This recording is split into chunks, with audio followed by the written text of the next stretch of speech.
ምርጥ ሴት ተዋናይት የኔ ቆንጆ መስከረም አበራ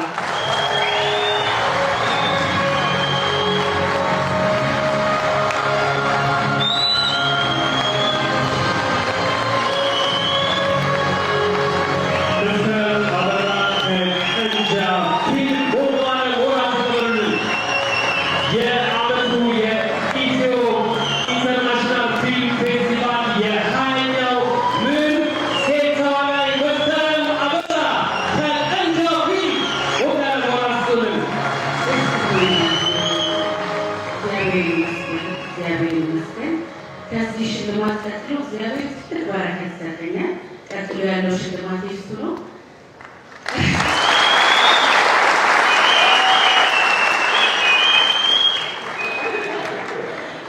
እና ትልቅ ታሪክ ነው ለእኔም ቀጣይ ለምትመጣው እግዚአብሔር በፈቀደው በሚሰጠኝ ጊዜ በጣም አመሰግናለሁ እግዚአብሔር